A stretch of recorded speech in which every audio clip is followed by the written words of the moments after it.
Fala pessoal, tudo bem com vocês? Flamengo, Palmeiras e Internacional goleiam e se destacam nessa segunda rodada da Libertadores. São Paulo vence a segunda seguida e segue líder do seu grupo. Fluminense guerreia fora do país e consegue seus primeiros 3 pontos na competição. Atlético Mineiro faz o dever de casa, vence por 2-1 com destaque para Hulk. Santos perde a segunda seguida na Copa Libertadores e se vê em maus lençóis. Vem comigo, tem essas e mais notícias a seguir. Shine bright like a diamond. Fine light in the beautiful sea. I choose to be happy.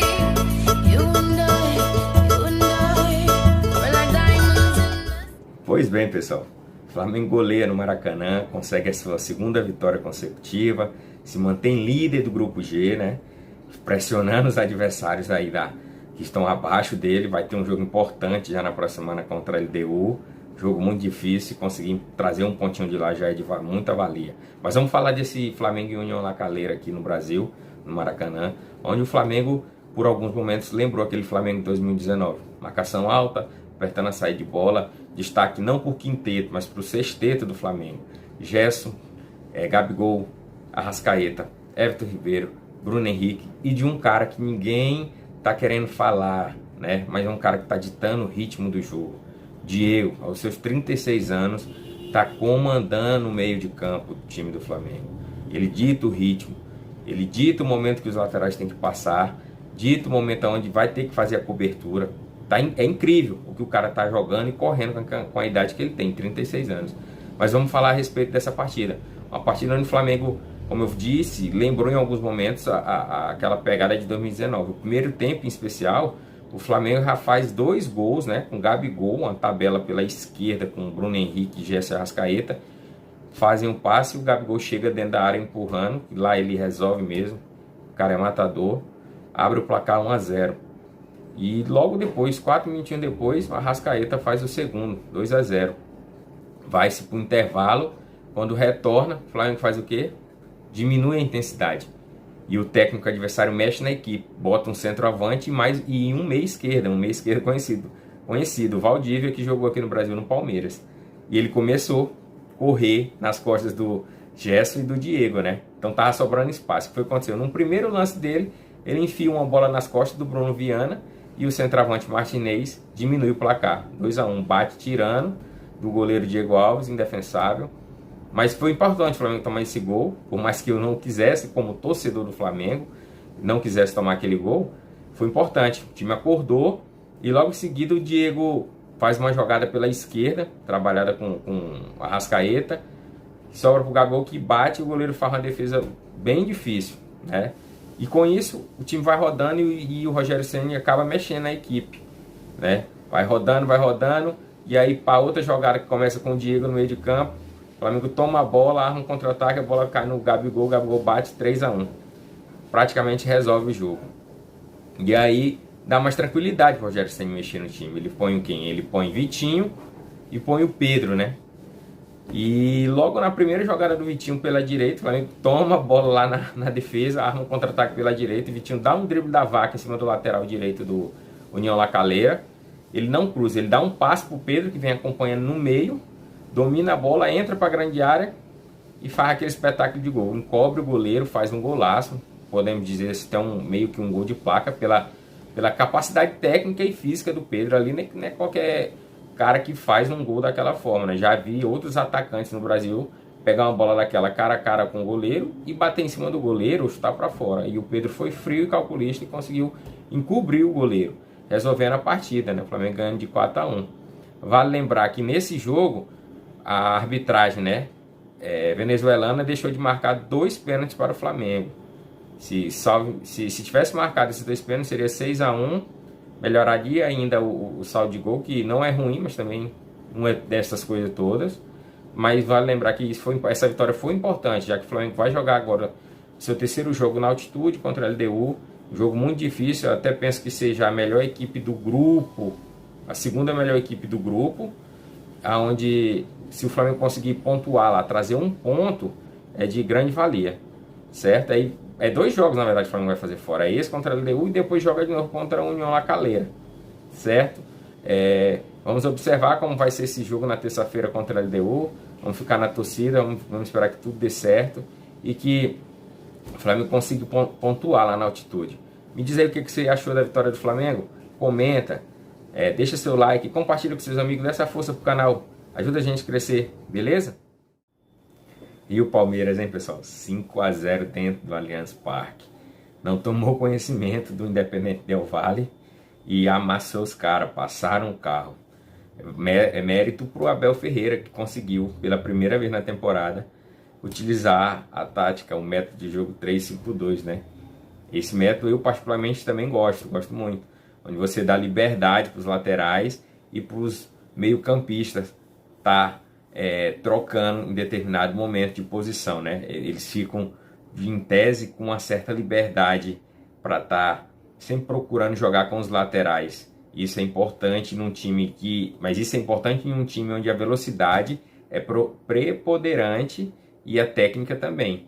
E o Palmeiras já vinha jogando dessa forma, né? O Palmeiras gosta de jogar contra equipes que têm a posse de bola. Por quê? Porque eles querem explorar a velocidade do Rony e do Wesley. E nesse jogo foi o que aconteceu. Esse 5-0 aconteceu dessa forma. Os laterais praticamente sem obrigação de marcar, apoiando bastante, né? Tinha a cobertura dos volantes para eles poderem estar saindo. A zaga do Palmeiras, 3 zagueiros fazendo uma linha bem alta, quase no meio de campo, né? Dava essa proteção para os laterais poderem subir. E aí o que acontecia? O Palmeiras deixava o time adversário com a bola, tanto que o Independente Del Valle chegou a um momento do jogo que teve quase 75% de posse de bola e o Palmeiras 39%. Mas é assim que os times do Abel Ferreira jogam. Desde o Apoel, ele trabalha dessa forma. Ele deixa a bola com os times adversários e procura explorar a velocidade. E ele tem 2 caras muito rápidos na equipe dele, que é o Rony, né, que foi um dos melhores da Libertadores na temporada passada, e o Wesley, né? Esse jogo foi tão bem para o Palmeiras que conseguiu até levantar a moral do Luiz Adriano, que desde janeiro não marcava um gol. E conseguiu fazer o gol dele aí e ajudar a equipe palmeirense a conseguir essa vitória e se manter 100% no grupo deles, né?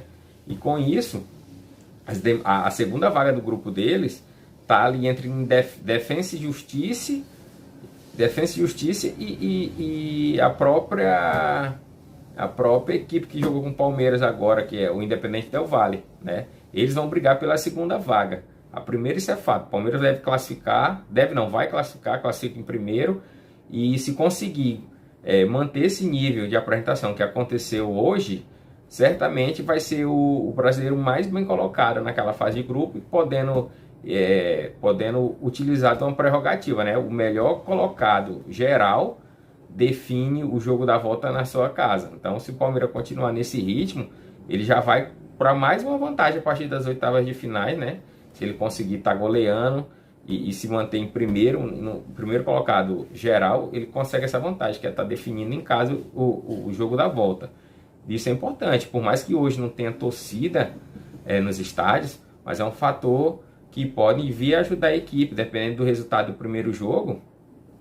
A equipe adversária vem aqui só para, em tese, cumprir tabela, né? O Palmeiras pode ir lá no primeiro jogo e já resolver o placar e trazer para o Allianz Parque só para manter, né? Não precisar se desgastar e até mesmo botar os jogadores que estão na reserva para rodar e ganhar cancha, né? Os meninos novos que ele está utilizando aí nessa partida mesmo. O Abel Ferreira usou de 3 zagueiros, né? E tinha um novinho lá, o Renan, que foi o cara que fez o gol, o terceiro gol no finalzinho, no jogo da semana passada do Palmeiras, de cabeça, o jogo acabando, o Palmeiras tinha sofrido um empate, teve um escanteio pela direita, o moleque aí foi lá e testa, 3-2, o Palmeiras ganhou por seus primeiros 3 pontos na Libertadores. E você, torcedor palmeirense, se você gostou da apresentação do Palmeiras nessa segunda rodada da Libertadores, comenta aqui, quero saber da tua opinião. Será que o Internacional de Miguel Ángel Ramírez decolou? O Inter atropelou o Deportivo Táchira no Beira-Rio por 4-0, né? Gol de Cuesta, Yuri Alberto, Thiago Galhardo, e fechou o 4-0 com o Patrick, que vinha sendo bem questionado pelo próprio técnico por não ter voltado em forma, né? Fizeram uma férias aí de 15 dias e ele é um daqueles jogadores que tem problema para ganhar peso, e quando retorna, para perder esse peso, é mais complicado, né? Ele tem um problema de ganhar muito peso no período de férias e já estava sendo questionado pelo próprio técnico. Mas agora, exatamente nessa terça-feira, ele foi um divisor de água para a partida do Internacional, para esse placar de 4-0. Foi um cara que chamou bastante atenção, tanto que na coletiva de imprensa, após o término da partida, o próprio técnico exaltou a importância dele na partida, né? Porque nos outros 2 jogos, ele acabou utilizando ele de uma forma errada, o Patrick. Ele botava ele como um extremo, totalmente na direita, esquecido, e que só vinha até a primeira linha de meio de campo. Depois, ele quis botar ele só como um ala, né, um ponta. E acabou que não deu certo nas partidas anteriores. E aí, para essa rodada, onde o Internacional necessitava ganhar, né, buscando seus primeiros 3 pontos na Copa Libertadores, pois foi derrotado na altitude na semana passada, era interessante o Internacional, além de ganhar, mostrar algo novo para o seu torcedor. E o que parece que aconteceu. O placar mostra o quanto foi superior o Internacional na partida. Chegou a um ponto de o Internacional transparecer que não queria jogar, já por ter feito o resultado, começou só a tocar a bola, rodar, isso já no segundo tempo, né? Já estava com o placar resolvido e o próprio técnico começou a fazer as mexidas, botou o lateral Rodinei, que está em final de contrato com o Internacional. Ele é um jogador ativo do Flamengo que está emprestado ao Internacional, que o seu contrato chega ao término com o Internacional agora dia 30 de maio, e o Internacional já indicou e avisou ao Flamengo que não vai exercer a função de compra, então ele vai estar voltando ao Flamengo. Mas voltando ao Internacional, ele fez experiência com o Palacios pela direita, botou o Palacios literalmente como um ponta, né? Um cara bem considerado, vindo lá da Argentina, bem técnico. Eu particularmente vi uns 2 jogos dele só e não consegui ver essa técnica. Eu vi um cara esforçado, que cumpre com o que o técnico pede, e hoje para o futebol da atualidade é bem isso. Hoje, você tendo técnica que vai sobrepor sobre os outros, beleza, mas se você for um cara determinado e capacitado para fazer aquilo que o técnico pede, certamente hoje no futebol atual você com certeza conseguirá exercer sua função da melhor forma possível. E com isso que aconteceu, o Internacional resolveu placar logo 4-0, Patrick fechou o caixão do time adversário, e o Internacional começou a fazer as experiências. O treinador começou a botar os jogadores reserva, o próprio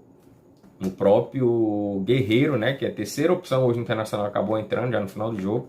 Hoje o Internacional está utilizando como centroavante o Thiago Galhardo, o Yuri Alberto, que hoje para essa partida foi reserva do Galhardo, e depois o Guerreiro, né? Pro que fizeram, o Huawei fizeram para levar o Guerreiro e ele ser a terceira opção, muito se diz do que é o Guerreiro, né? Onde eu penso de que o único lugar que ele jogou bola no Brasil foi no Corinthians, guardadas as proporções. Mas enfim, o Internacional foi isso. Foi um time aguerrido que se propôs a fazer o que o técnico pediu e consagrou a vitória em seus primeiros 3 pontos na Libertadores, e assim vai crescendo dentro da competição e dentro da fase de grupo. Lembrando que na semana passada ele saiu derrotado, então seus primeiros 3 pontos, e com certeza na próxima rodada ele vai jogar para buscar a próxima vitória, para tentar assumir a liderança do grupo.